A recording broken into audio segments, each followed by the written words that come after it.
کیونکہ توحید اس وقت تک ثابت ہی نہیں ہوتی جب تک کہ اللہ جل شانہ سے کے ساتھ دوسروں کی شرکت کی نفی نہ کی جائے.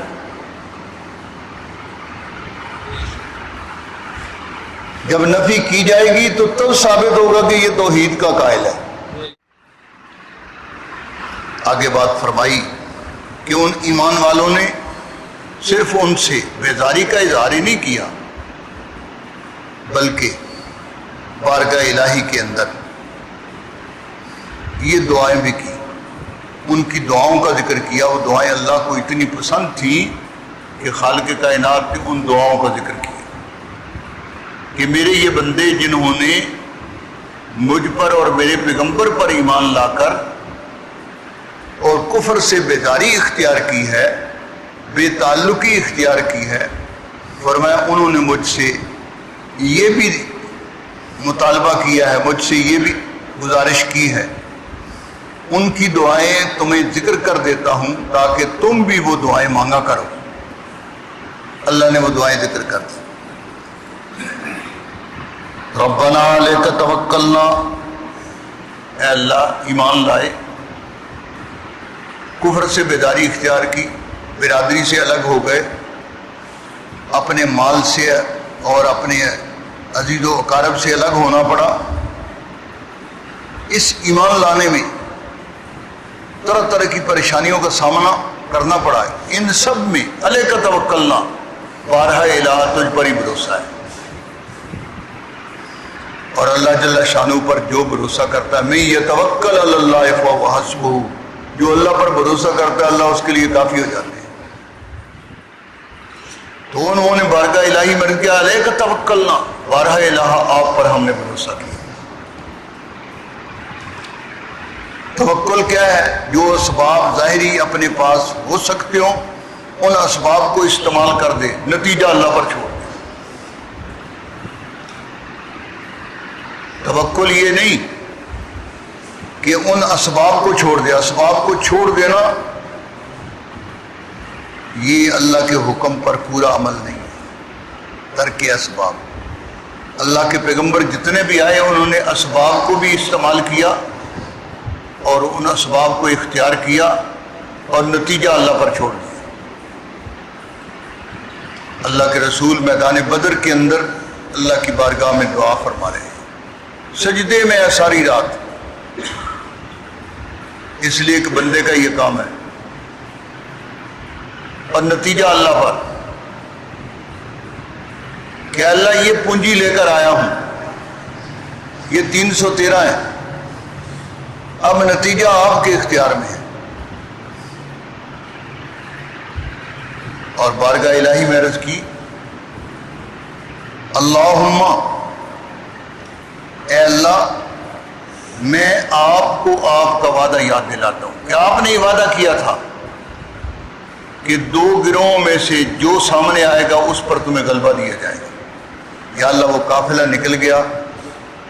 اب یہ مغرور کافر، یہ سرکش، یہ مسلح گروہ یہ سامنے ہے. اب اپنے وعدے کے مطابق یا اللہ ان پر غلبہ عنایت فرما. ہمارے پاس ہتھیار نہیں ہیں. آپ کو پتہ ہے کل 2 گھوڑے تھے، چند تلواریں تھیں. یہ نہیں کہ مدینہ منورہ کے اندر تلواریں پاس نہیں تھی، زریں پاس نہیں تھی، سب کچھ تھا. لیکن اللہ کے ہاں یہی تھا کہ ان نہتھے صحابہ کرام سے مشرکین کے مسلح لشکر کو ان کی پٹائی کرنی ہے. اللہ کے ہاں یہ طے تھا اور وہی ہوتا ہے جو منظور خدا ہوتا ہے. اللہ تعالیٰ کا جو فیصلہ ہے، واللہ غالب علی امرہ ولکن اکثر الناس لا یعلمون. فرمایا اللہ تعالیٰ کا فیصلہ تو ہر چیز پر غالب ہے اور بہت سارے لوگ اس بات کو مانتے ہی نہیں، جانتے. تو انہوں نے یہی عرض کی ہے، اے اللہ آپ پر توکل کیا، اب جو آپ کے وعدے ہیں وہ آپ پورے فرما دیں. وَأَنَبْنَا إِلَيْكَ، ہم آپ کی بارگاہ میں رجوع کر رہے ہیں، آپ سے مانگ رہے ہیں. وَإِلَيْكَ الْمَصِيرُ، اور یا اللہ انجام کار ہم نے آپ کی بارگاہ کی طرف اسی میں لوٹ کر آنا ہے، آپ ہی کے سامنے حاضری ہے۔ دنیا میں بھی جب موت آئے گی طبی طور پر تو اس وقت بھی آپ ہی کی بارگاہ میں حاضر ہوں گے، اور یا اللہ یہ کفار کے مقابلے کے اندر اگر ہماری موت آ جائے تو تب بھی ہمارا لوٹنا آپ ہی کی بارگاہ میں ہے۔ اے اللہ وہاں ہمارے معاملے کو درست فرما دینا، ہمارے معاملے کو درست فرما دینا۔ آپ کے وعدے کے مطابق مومن کے لیے جنت ہے اور کافر کے لیے جہنم ہے۔ الیک المصیر، تیری بارگاہ میں لوٹ کر آنا۔ ربنا لا تجعلنا فتنة للذین کفروا، اے اللہ ہمیں کافروں کے لیے آزمائش نہ بنانا کہ کافر ہمیں تنگ کریں، ہمارے ایمان کے بارے میں ہمیں پریشان کریں اور ایسے مصائب پہنچائیں کہ جس سے کہیں ایسا نہ ہو کہ ہم کلمہ کوئی زبان سے کفریہ نکال دیں۔ اے اللہ وہ وقت نہ لانا۔ آپ بھی دعا کیا کریں کہ اللہ ایسے لوگوں کو مسلط نہ فرما، ان لوگوں کو اے اللہ اپنی قدرت سے ذلیل و خوار کر دے، ان کو تباہ و برباد کر دے، جو تیرے دین جو ہے اس کو برباد کرنا چاہتے ہیں، تیرے دین کو مٹانا چاہتے ہیں، اے اللہ ان کو مٹا دے۔ یہود و نصارہ اور ان کے متبعین، ان کے سارے مکر و فریب کو ان کے اوپر واپس کر دے۔ تو اے اللہ ہمیں کفار کے سامنے فتنہ نہ بنانا کہ وہ ہمارے ایمان کے لیے آزمائش کا باعث بن جائے۔ واغفر لنا، اے اللہ کو کمی کمزوری ہو جائے تو ہمیں بخش دینا، واغفر لنا، ہمیں بخش دینا، کیونکہ ہم انسان ہیں، انسان کمزور ہے، تو کمزور سے کئی کام ایسے ہو جاتے ہیں جو مناسب نہیں ہوتے۔ اے اللہ ہم سے جو نامناسب بات ہو جائے، نامناسب کو عمل ہو جائے، اے اللہ اس کو تو بخش دے۔ واغفر لنا ربنا، اے ہمارے رب ہمیں بخش دے، انک انت العزیز الحکیم، آپ زبردست ہیں، جو چاہیں کر سکتے ہیں اور وہی کرتے ہیں جو عین حکمت کے مطابق ہوتا ہے۔ تیرا کوئی کام جو ہے، کوئی فعل جو ہے وہ حکمت کے خلاف نہیں ہے۔ جو تکلیف ہمیں آنی ہے ایمان کی وجہ سے، یا اس میں بھی تیری حکمت ہے، اور جو سکھ آنا ہے اس میں بھی تیری حکمت ہے۔ آپ حکمتوں والے ہیں، اس لیے ہمارے بارے میں رحمتوں کا معاملہ فرمانا۔ لقد کان لکم فیہم اسوۃ حسنۃ، فرمایا ان لوگوں کے اندر تو اے مسلمانوں، اے امت محمدیہ، تمہارے لیے بھی بہترین نمونہ ہے۔ لمن کان یرجو اللہ والیوم الآخر، اور وہ نمونہ، اس نمونے کو وہ اپنائے گا، اس نمونے پر وہ چلے گا جس کا آخرت پر یقین ہو اور اللہ کی بارگاہ سے امیدوار ہو کہ کل کو اللہ کی بارگاہ سے ایمان لانے پر اللہ تعالیٰ بے شمار انعامات عنایت فرمائیں گے۔ تو یہ دونوں چیزیں جس کے سامنے ہوں وہ آدمی اس اعلیٰ نمونے پر عمل کرتا ہے، اور صحابہ کرام ایسے ہی تھے۔ اس لیے پوری امت کے لیے وہ نمونہ ہے کہ انہوں نے ان اعلیٰ نمونوں پر عمل کیا اور ایمان پر ثابت قدم رہے، اور بے شمار مصائب ان کے سامنے آئے، ان سب مصائب کو خندہ پیشانی سے برداشت کیا، کوئی پرواہ نہیں کی، برادری کی، مال کی، خاندان کی کوئی پرواہ نہیں، اور اس راستے پر وہ چلتے رہے، ان تکلیفوں میں صبر کیا، اور خالق کائنات نے ان کو دنیا کے اندر بھی نوازا۔ ان کے ساتھ اللہ نے وعدہ فرمایا کہ جن لوگوں نے اپنے وطن کو چھوڑا ہے، لَيَسْتَخْلِفَنَّهُمْ فِي الْأَرْضِ، اللہ ان کو زمین میں خلافت عنایت فرمائے گا۔ اللہ نے وہ خلافت عنایت فرما دی۔ وَلَيُمَكِّنَنَّ لَهُمْ دِينَهُمُ الَّذِي ارْتَضَىٰ لَهُمْ، اور اس دین کو اللہ مضبوط کر دے گا جو دین اللہ کو پسند ہے، وہ دین اسلام ہے۔ فرمایا اس کو مضبوط اللہ پاک کر دیں گے۔ اور آج جو مسلمان طرح طرح کی پریشانیوں کا شکار ہیں، یہ پریشانیاں اس دین سے دور ہٹنے کی وجہ سے ہیں۔ اللہ تعالیٰ ہمیں دین پر کاربند فرمائے اور ہر قسم کی جو پریشانیاں اور تکالیف ہیں ان سے اللہ تعالیٰ محفوظ فرمائے۔ فرمایا من یتولی فإن اللہ هو الغنی الحمید، اور جو شخص جو ہے وہ اس بات سے منہ موڑے گا اللہ کے دین سے، اس کے رسول کے راستے اور طریقہ کار سے منہ موڑے گا، تو فرمایا اللہ جل شانہ کے دین کو کوئی فرق نہیں پڑتا۔ یہ آخر میں تسلی دی، فرمایا جو شخص اللہ کے دین سے منہ موڑے گا تو خالق کائنات جو ہیں اور بہت سارے لوگ پیدا کر دیں گے جو اس دین پر کاربند ہونے والے ہوں گے۔ میں یہ تولا، جو آدمی بے رخی اختیار کرے گا دین حق سے، اس صحیح راستے سے، فرمایا فإن اللہ غنی حمید، فإن اللہ هو الغنی الحمید، اللہ تعالیٰ وہی ہیں غنی، بے پرواہ ہیں، اس کو ضرورت نہیں ہے مخلوق کی، مخلوق کو اس کی ضرورت ہے۔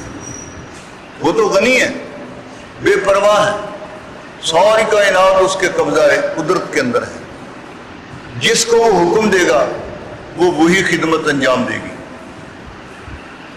جب وہ پانی کو حکم دیتا ہے تو پانی پہاڑوں کے اوپر بھی چڑھ جاتا ہے۔ قوم نوح کہاں تصور کر سکتی تھی کہ پہاڑوں کے اوپر پانی چڑھ جائے گا؟ وہ تو کہتے تھے کہ یہ پہاڑ جو ہے اس پر ہم چڑھ جائیں گے، اتنے پہاڑ کے اوپر ہی پانی آ جائے، اس یہ پہاڑ ہمیں بچا لے گا۔ تو نوح علیہ السلام نے اس وقت بات فرمائی تھی، لا عاصم اليوم من امر اللہ الا من رحم، کہ آج تو وہی بچے گا جس پر اللہ کی رحمت ہے، وہی بچے گا۔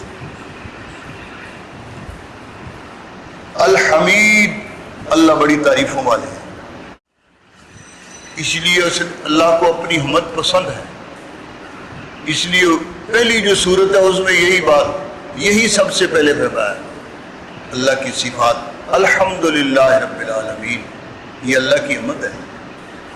تو حمد کا حکم اسی لیے ہوتا ہے، اللہ کو حمد بڑی پسند ہے۔ جب بندہ حمد و ثنا کرتا ہے تو اللہ تعالیٰ اس پر راضی اور خوش ہو کر اس کو انعامات سے نوازتے ہیں۔ اللہ تعالیٰ ہمیں اپنے انعامات سے محروم نہ فرمائے اور اپنی رحمتیں جو ہے ہماری طرف متوجہ رکھے، ہماری کمی کمزوری جو ہے اس کو معاف کر دے۔ سبحانک لا علم لنا الا ما علمتنا انک انت